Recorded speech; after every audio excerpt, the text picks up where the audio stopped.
Hello doll friends, this is Michael Canadas with Carmel Doll Shop and the Grovian Doll Museum. Today we are having a little show and tell of some wonderful new products that we have in the Carmel Doll Shop boutique. Those of you that don't know, we have two sites, one for our antique items and one for our boutique, which is where we sell fabrics and patterns and kits and wonderful dolls to dress. So today I want to show you some new products that we have and get you up to date of what we've been working on for the past couple of weeks since the Amazing World Doll Day. So the first thing I want to show you is that we have a variation on our doll Celine, and which these are all brunettes. So we're almost sold out of the Celines. But we added these 5 brunettes. And then I will point out to you that this was available to the World Doll Day people, but it's also now available to all of you out there. This is a free download, this salon. The next thing I want to talk about are the molds. Quite a few molds have gone out, but I should tell you that Carl Armstrong, who's made the molds for us, they're having a lot of humidity, so there's a little bit of a delay of getting them cured, but they're coming, so don't fret about that. They are coming. The next thing I have to show to you is we have a whole nice little batch of the Mademoiselle Josephine, and these are just, I think they're just adorable. This is a little bit of a different variation of what we've had in the past because these all have bangs. And I put the bangs on myself, and what I used to put the bangs on was this wonderful glue that Cheryl Williams introduced me to, Weehaw glue. Although Weehaw glue is really for fabrics, it did work very nice in applying those bangs and wigs. The Weehaw glue does come with a applicator. It's all covered up now, but it's really a great glue. And what is great about it is it doesn't set right away. So when you use it, you have a little bit of wiggle room to get everything right, just right, and then it sets perfectly. So I'm showing you this product because I really do like it, and it's very hard to get Weehaw glue. Now the next thing I want to show you is that at some point most things become patterns for us. So this is the pattern for the Romer costume, and we're offering that today as a pattern only. So I'm looking forward to the different combinations that you can do with this really versatile pattern. It is made for the Romer, but with just a little bit of tweaking, it will fit the Here perfectly.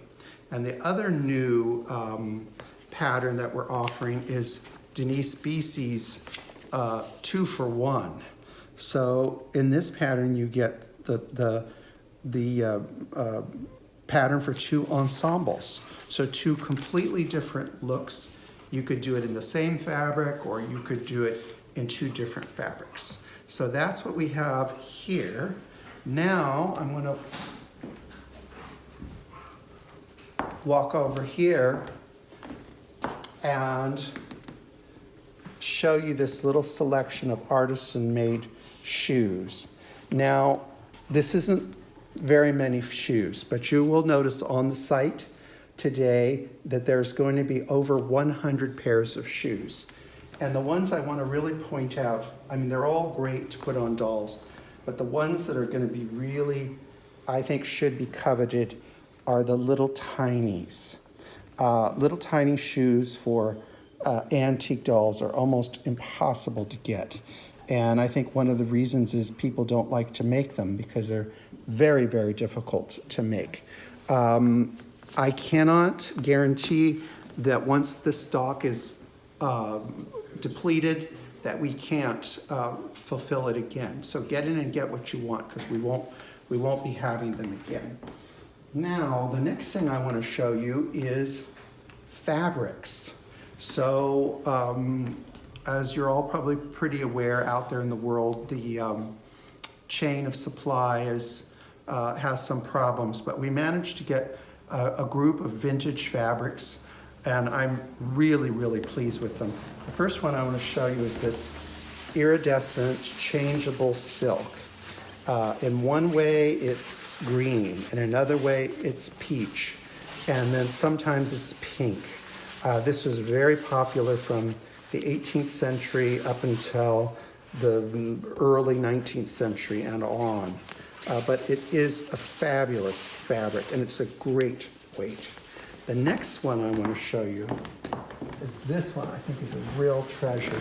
It's a medium weight taffeta, and it's got a bluey black color to it, and it's slightly almost like a ribbed file, but not.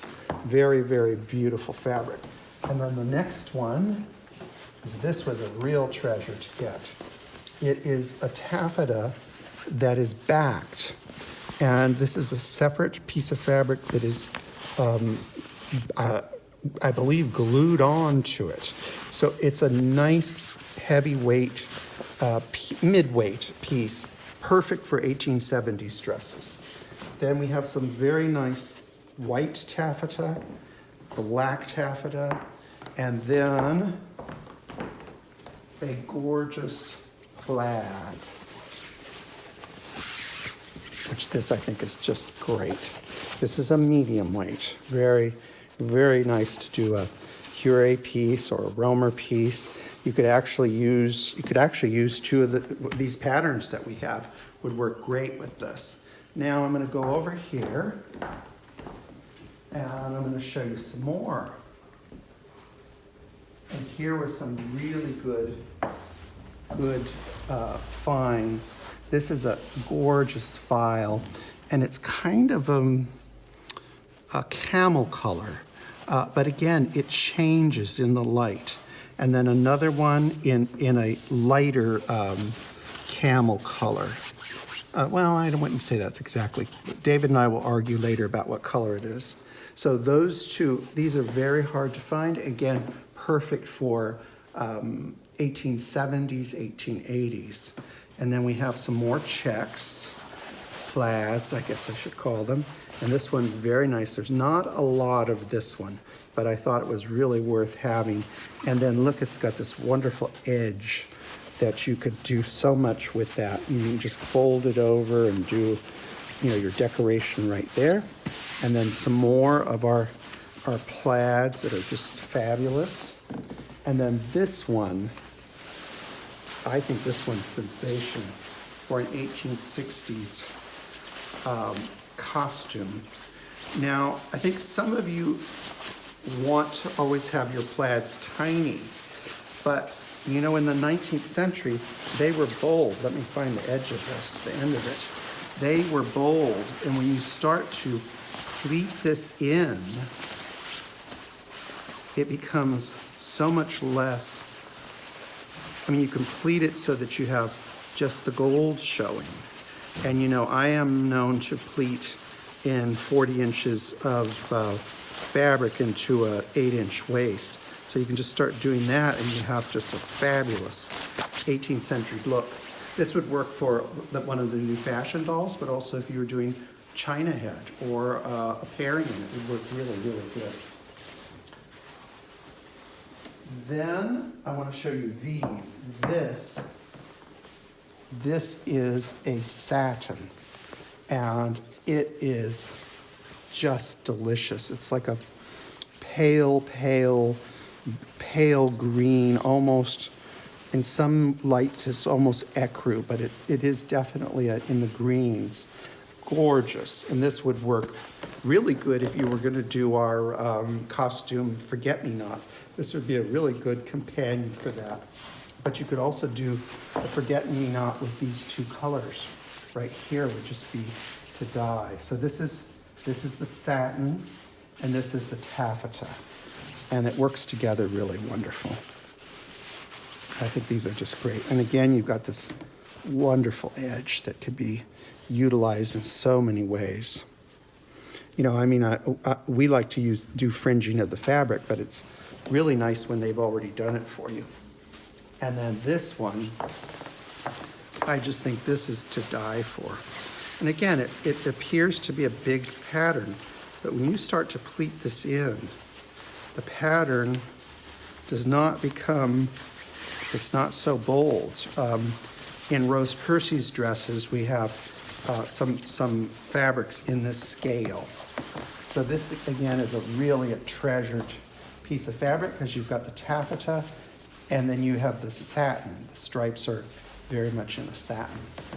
And then, of course, we got lucky and we bought all the purple that they had. And this you can see a little more how gorgeous this is. And this would, those of you that followed World Doll Day, there's a program called Untrunking. And this fabric would be ideal for that style of dresses. So that's there. Oops. And check the site today where we are, you know, occasionally we sell samples. So some of the samples are going to be up for sale. Those of you that, you know, don't, I know a lot of people follow this, but they don't actually like to sew, but they like fabrics and whatnot. So it would be a good opportunity to get a dress ready-made. Now here's another one that I'm just loving, this fabric. Now look at the combination. This is so incredibly Parisian. And again, it appears to be a big pattern, but once you start pleating this in, it disappears. But you can pick your dominant, when you're doing the bodice pieces, you can pick the dominant color or pattern that you want. And this is a gorgeous one. This is a very hard to find fabric. It's changeable silk, iridescent if you like, but it's really the what I would call the faded arsenic green, which was so popular in the 19th century. So if you do this and you put it with black lace or ecru lace, it is just sensational. There's not a lot of it, but there is a good supply.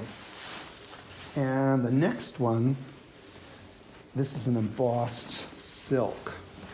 And it has almost a herringbone pattern in it. And again, this is just fabulous for 1870s, 1880s ladies' dresses, just super duper. And then, of course, another, can't have too many checks or plaids. And this one, again, is a really great one. Nice medium weight to work with. Just so you know, this one might have some little nubbies in it, and that's part of this type of silks. So if you don't like nubbies, don't order this one. And then this is one of ours that we had made, and we've decided today's the day that we're going to release it and let people do their own designs.